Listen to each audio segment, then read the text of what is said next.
this is what we're doing. Just a question that you actually like seen before. I just want to see how many of you remember. So your question is, what is the domain of all quadratic functions?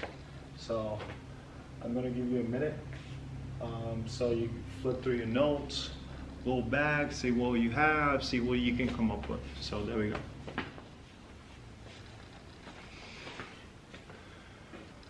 There you go. So time's up. So hopefully you have in your notes that the domain of all quadratic function is x such that x is an element of the rails, okay? So I'm hoping that that's what you have. So then we want to look at the following functions, right? And then we want to describe what does it look like. So given the following function, we have f of x equals 2 times x squared plus 4x minus 2.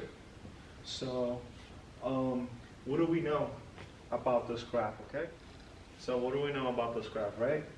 So the leading coefficient,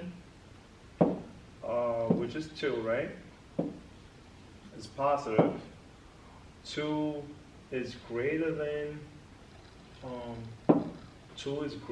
0, so you know that it means that this graph is going to open upwards, okay?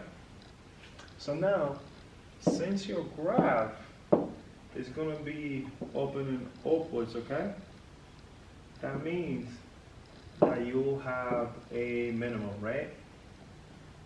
So then that means that you have a minimum. Now, what is your axis of symmetry, okay? So let's see.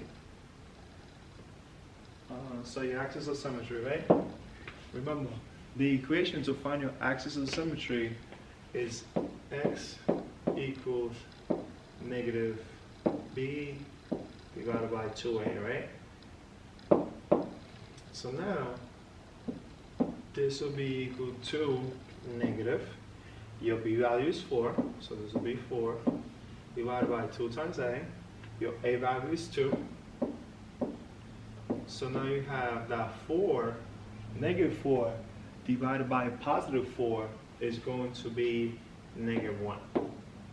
So your axis of symmetry is going to be equal to x equals negative 1.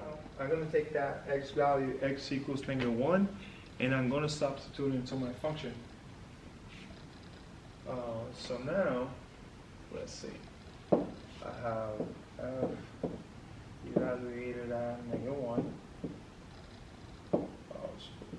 Negative 1, there we go, equals 2 times negative 1, and that's going to be squared plus 4 times negative 1, and that's minus 2.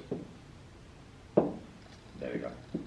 So now you have 2, negative 1 to the second power will just be 1, minus 4, minus 2.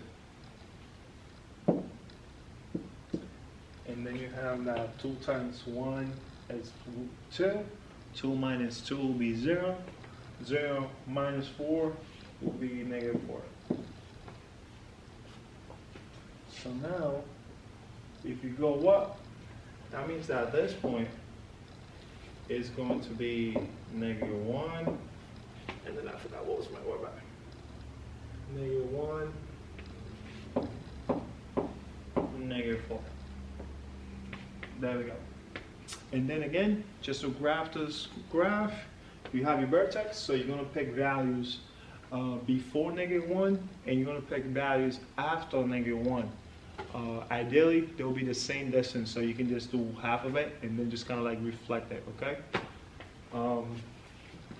The next thing I was going to do, I was going to have you do your graphing quadratics activity. You won't be able to graph them because again, I'm pretty sure you don't have a grid. I know some of you have a printer at home, so you might be able to print them out and just do it out all nicely and stuff. But most of us, or most of you I should say, don't have a printer. So just see if you can make the table, give me the axis of symmetry, the domain and the range and stuff like that. And then we'll see where we go from there. So now, for your essay ticket, right? Now, and I'm giving you all this abstract formulas, right? So, given the function negative a times x squared plus bx plus c, does the function opens upwards or downwards? So now, then again, you want to look at the leading coefficient, which is negative a, right? So now, whatever this number is, you know that's going to be less than 0. So that means that your function is going to open downwards, okay? So that means that this is going to open downwards. Since your graph is going to open downwards, right? That means that your vertex is going to be a maximal point. There we go. And that's all it is. That's all I have for today. Again, email me. Let me know if you have any questions, and then I'll get back to you, okay? All right, so I'll see you next time.